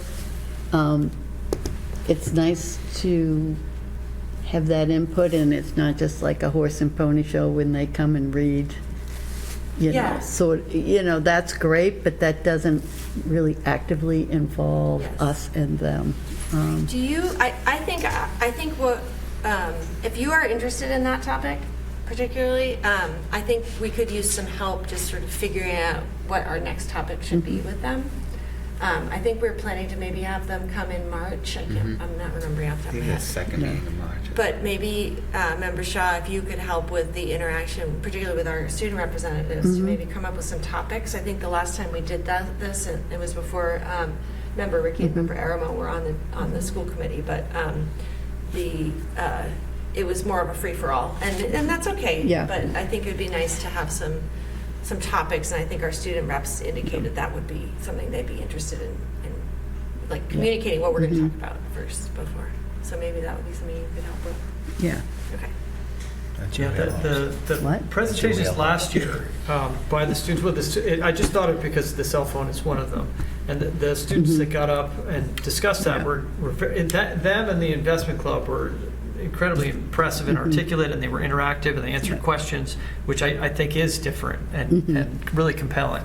And I think helpful because, as Member Walker said, when the students arrived this fall, they didn't really know what they were getting into, and they weren't prepared, and it was. Well, they thought they were just coming to talk to us about cell phones. That was their they truly thought that was the only purpose. Yeah. So I think prompted, they're in good shape. Yeah. And run from there. I know that Principal Wolf's done that with them several times. It's been come speak with me.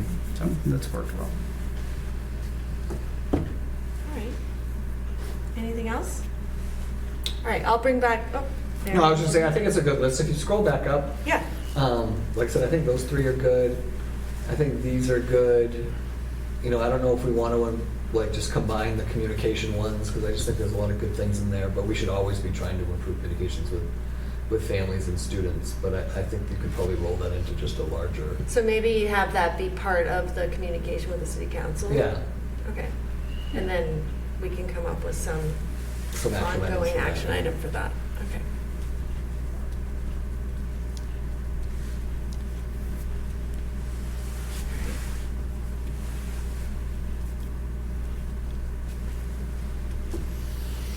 All right. Great. So we'll keep this conversation going, and I'll bring back this item again, a final version, but we can, like I said, we can continue to revisit. All right, subcommittee updates. Mr. Boger, Finance Subcommittee. We decided to pass this past week on the Finance Subcommittee. In some ways, I wish we had done otherwise, given the presentation tonight, which is a very good one. But nonetheless, we were going to shoot for the end of February, if that worked, meaning right after the vacation, if that worked for Member Ricky and Vice Chair Walker, that would fall on the 26th of February. And I think to the earlier point, the Vice Chair mentioned, the Superintendent mentioned it before the March 11th presentation. That might be really interesting to have some of those conversations and the 2 or 3 items that you mentioned in Great. passing. Does that work? Absolutely. The 26th? Yeah, 26 should work for me, and it is right after our school committee meeting on the 25th, so. So it'll prompt some more there might be questions, some yeah, other or items. more Yeah. discussion points. Yeah. But I've got your item, Member Ricky, and several from this meeting as well, so. Thank you. Policy, any update from you? We're going to meet on March 2nd. Great, thank you. And then Teaching and Learning Subcommittee, I know Member Higgins couldn't come tonight, but you guys had a meeting today? Yeah, she asked to give a slight report. You can fill in as well. How was she? Ms. Aramo. She looked well rested. She looked well. No, well, she had to go. Surprisingly well. She had to go prepare for said natal human. So and it She was. got it was texted an- several times, and it's like, okay, I have to go now. It was a very impressive work-life balance. Yes. But no, we had a great presentation. Assistant Superintendent Furlong and Director of Studies Dr. Abrams and coaches Molly Farrell and Kelly Gavarino, and they went through DIBELS and iReady reports and give us sort of a middle of the year assessment. And it was a thorough presentation. It really laid out sort of where we're at and where we're going. And I think some of the behind the scenes discussion, sort of the tone and tenor, but also what they seem to be implementing is exciting they seem to be getting some traction, and we'll be really interested in seeing more of that. So it was a good meeting. Member Aramo, anything else? No, I was very excited to hear about the math recovery program that they're training right now. It seems like it's going to be really great at digging into those kids who are just struggling with not getting, just general intervention isn't helping, and that sounds really exciting, like Great. worthwhile. Good. Yeah, Member Ricky. So is it safe to say our scores are going up from the mid-year analysis? It's safe to say that there seems to be a cohesive story being told across the assessments. Okay. They seem to be reflecting each other, the ones we've seen and these to some degree. But some of these are grade specific, some of them so. But I think we can get the report. I think we can get access to the report, and you can take a look at it, which would be helpful. Okay. Yeah, if there is information you want to share with the larger school committee that would be worthwhile for us to review or something, yeah, feel free to do that. I would say too, just for future things like that, like, I know sometimes that we always get presentations here, which is Yeah. great, but if the presentation's happening at teaching and learning, and there is some sort of report to Yeah. share, I would just enter that in Just as a send it. communication, and then we can kind of look at it and talk about it. Right, I agree, and Yeah, actually, perfect. that's a good point. I was actually thinking that we can start to work on that for future packets when there is something in a meeting that is presented to us. We don't have to have it be presented. I'm talking about subcommittees, but we can include it in the packet for information purposes. So, Like an executive summary. yeah, exactly. Or even just the presentation. I'm not Sure. trying to make more work for anybody, but like if we get handed a packet of things, then we can just roll that right in. Okay, so we'll try to work on that. I'll work with the different chairs. All right, thank you both, and superintendent's report. All right. We'll go quick. This is Ted Quinn, student of the IDC program. Heavy. Brought his coffee cart. He know where to come first. My office for the brownies. Big tips there.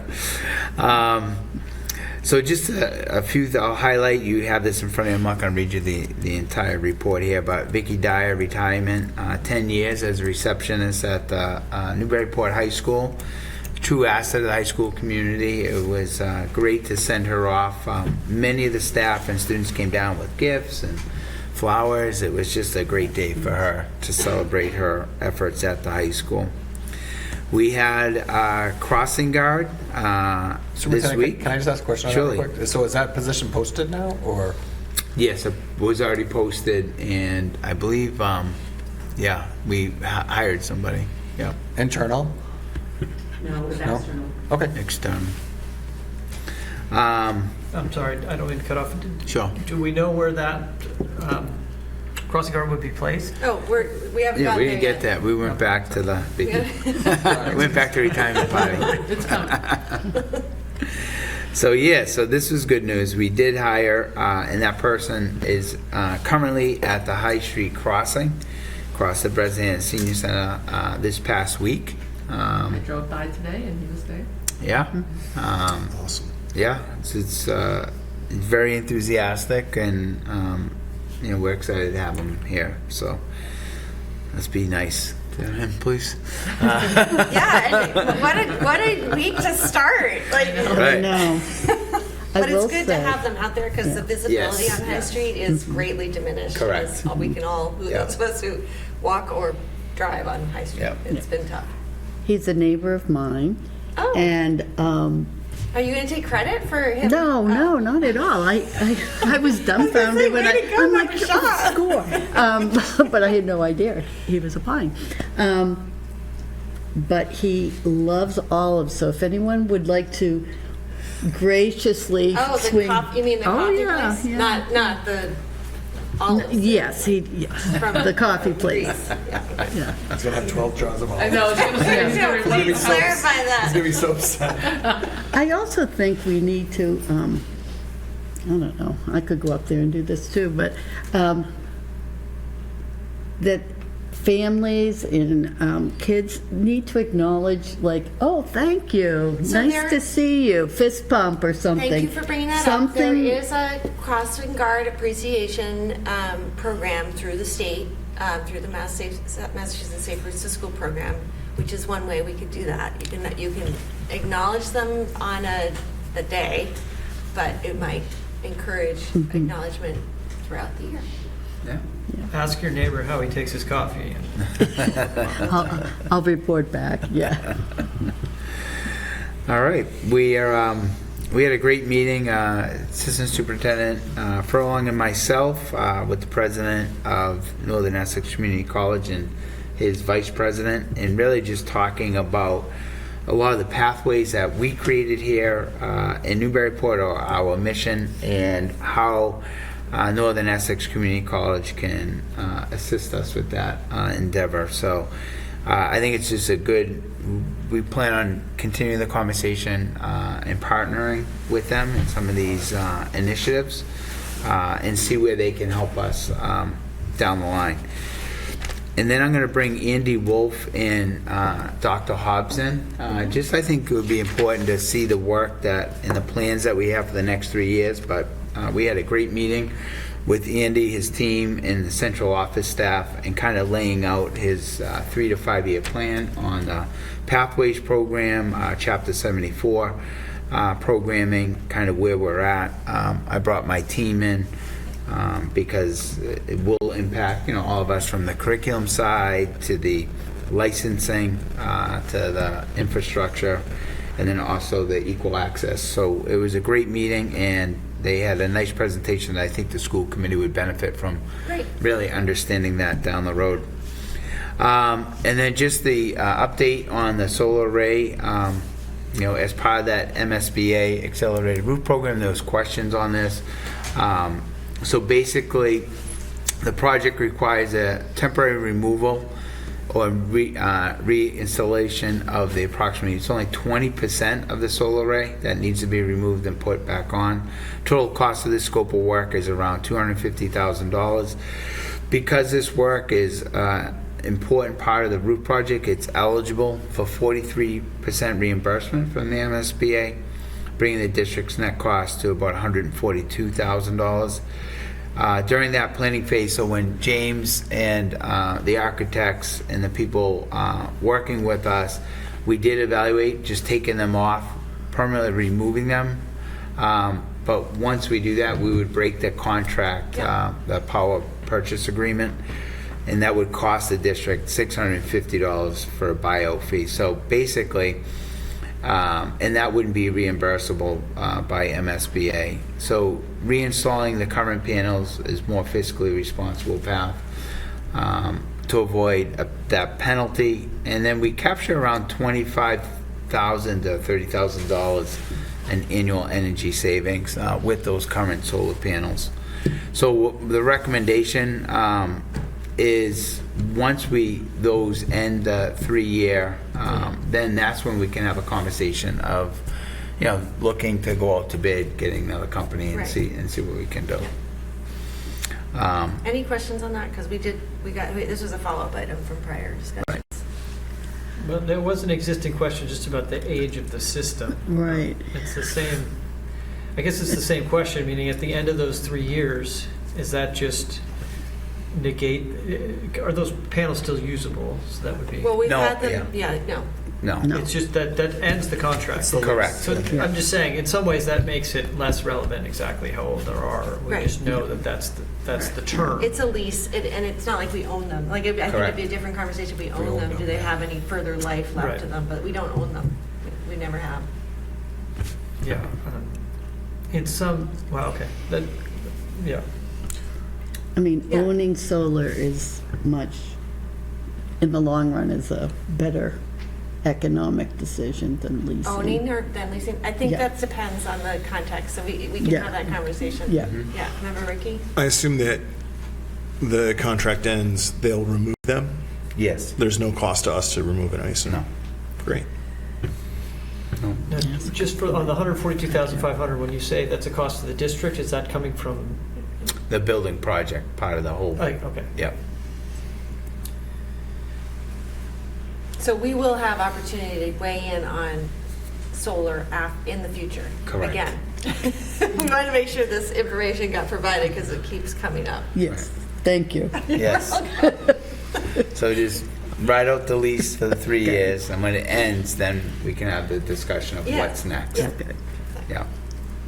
And then you'll be able to go out to bid, and you probably, get more companies, especially or, now. As Member Shaw said, maybe Correct. we end up buying solar panels. That's right. I know counselors had similar questions, so I think it's March 5th, which is a Thursday. That's when we'll be talking about it at Budget and Finance, if anybody wants to go as well. But I think James McSweeney will be there Yeah. to talk about that. I think it's helpful to have it in writing, so if you guys Sure. can provide this to them in advance. Mhm. I really think it was just the piece about it being a lease is what Right. was throwing That's people. missing. They didn't Yeah. understand why wouldn't you go try to get new ones if it's only 3 years left? Right. But Right. Exactly. we break our lease, that's Yeah, and that's why. costs us Yeah. more down the line. Just the North Shore Superintendent's Roundtable. So we've been working together in really looking at an opportunity to present to the state officials and the legislators regarding school finances. And I did incorporate just kind of a snapshot of what this discussion is going to be. So really looking at sustainable and equitable Chapter 70 funding. And then what we really want to provide is the state officials to have an actionable, instead of complaining, it's like, hey, here's something that you could do that's really not a heavy lift that would help us. So as Mr. Manning talked about, the first thing is with the Chapter 70, the $75 per student, obviously fund that at the minimum of $150 that we got, last year. But we obviously need the municipalities and towns need probably more per pupil. So that would be one aspect.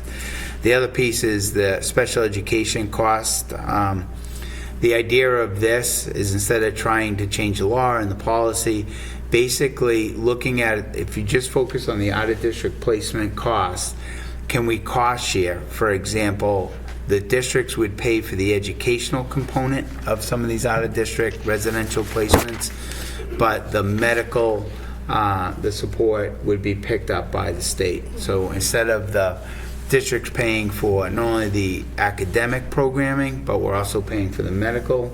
We're paying for, obviously the residential, the tuition, the living, the food, and all of that type of stuff. Is there a way to cost share some of that with the state? So the districts, it would be very beneficial for us financially if we were picking up the educational piece.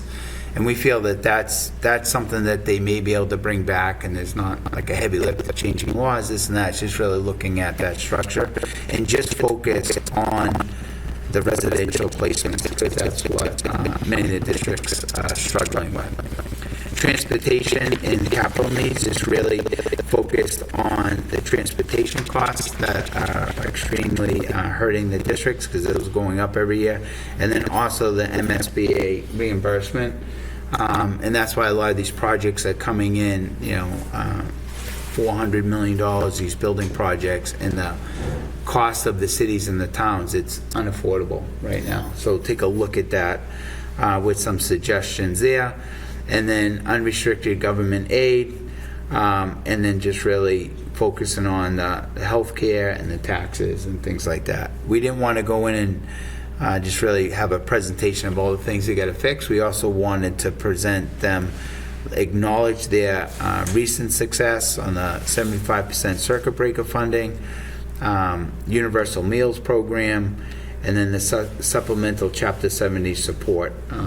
So that's kind of what our focus is going to be on that legislative luncheon with our state officials. When you said that's in February? That's going to be, February 28th, I believe. And then what I also just incorporated in that is just the Governor Haley's kind of budget proposal. I'm not going to read through all of that. That's in your packet. But a lot of the things that I talked about is there. But also her decline, the primary driver for her was the enrollment decline of 15,000 students. But it goes back to, although there's a decline of students, the needs of many students is significant. And the cost of the districts and the towns to support those needs, that's, we all understand, in the Commonwealth, the students went down, and so they're basing that just on numbers, but the cost of students and to support our most vulnerable students and families is significantly going up. So that's just some of the talking points there. And then I think that's my superintendent's report, and as I said, we provided some of that other information in the packet Yeah, for you all thank to you. take a look at. That's really helpful to have some of that context as we head into budget season. So thank you for providing that very detailed summary. It's good. Any questions for the superintendent? All right. So anybody have new business? I have a couple things. Okay. One is, I don't know if I sent this out to everybody. I know I sent it out to Member Walker, but Brett Murphy has let me know that he is not going to be seeking appointment to the Whittier School Committee. He's been on it for 24 years, I believe. We are actually trying to get him to come to our next meeting, but he can't come to that. So it'll probably be that March 11th meeting that he'll come and give us a little update on Whittier, which is also the date we've kind of penciled in. We're going to repost the Whittier posting again, asking for volunteers, and we'll see. Again, I think we set the, I can't remember, Joanne, do you remember? March 4th. I think it's March 4th will be the deadline to receive, and then we'll invite whoever we get to that March 11th meeting and hopefully get somebody in place. Brett has offered to stay on until we have someone in place, so at least we'll have somebody there, but now we're looking for 2 instead of just 1. And I would say everybody should have received the announcement that went out from the district, so you can just forward that to people who you think might be potential candidates. Another thing on Whittier, so I talked about this at City Council on Monday night. I'm putting together a mayoral advisory group around Whittier, and I would like a couple school committee members to be involved, so if you're interested, please let me know.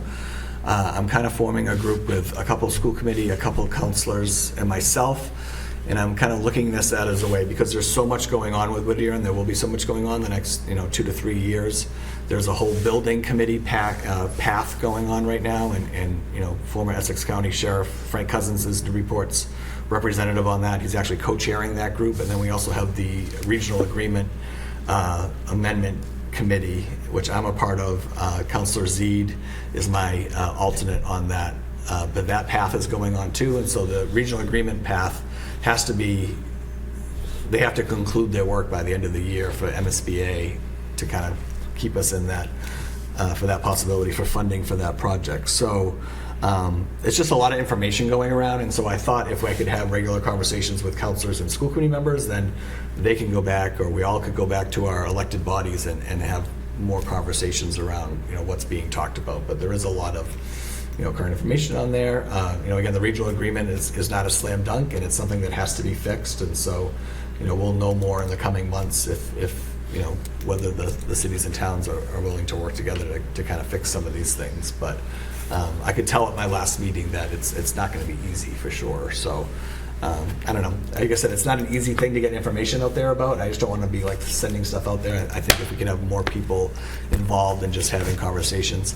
And I think those are times to have conversations about what we're already doing here in Newburyport and how does that fit in.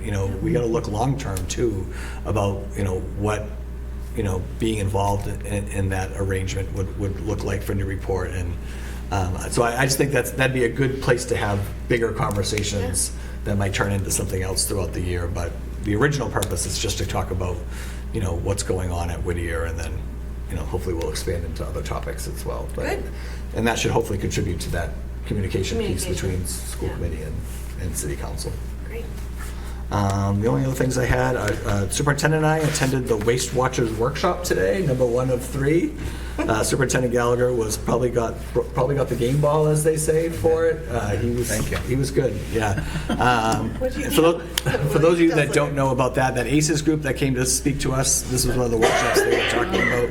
They're going to be holding 3 of them. This was the first one, and this was more, municipal and school leaders from cities and towns. So there was all 4 districts in the region for schools was represented. And then I think we had 8 different cities and towns that were represented around here. And I actually thought it was good. I thought the first one was good. A lot of good information. A lot of good speakers from Mass DEP was there. Molly Ettenborough from Newburyport was there. And the driving force behind that is, with all the other things going on, are there regional opportunities to help us lower waste throughout the region? So I said it was a good first one. The second one will be March 11th. And that one, there'll be some private sector people that will be brought in as well. So, no, it was very well done, I thought. I was at Parker River Wildlife Refuge, which is a great venue.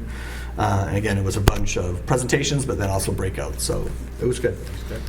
And then just lastly, last night I had fun with, for an NEF auction item, it was call a basketball game with the mayor. So I had 2 Newburyport students, a 5th grader and a 2nd grader, Nolan and Levi, joined me on the mic for the Amesbury Newburyport game, and it was a lot of fun. If you want to go to YouTube and check it out, they were pretty cute, but we had a good time. And Newburyport won, which was great, on senior night.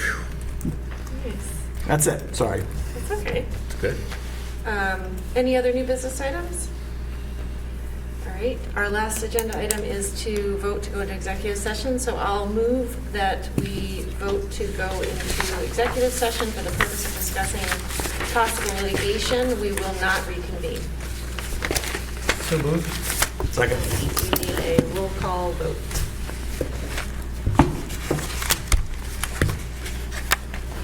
Mayor Brandon? Yes. Julia Walker? Yes. Kathleen Shaw? Yes. John Ricky? Yes? Deanna Higgins is not here. Lauren Caramo? Yes. And Andrew Boulder? Yes. All right. All right. So we are. It's official. We are convening in, yes, doing whatever we're doing.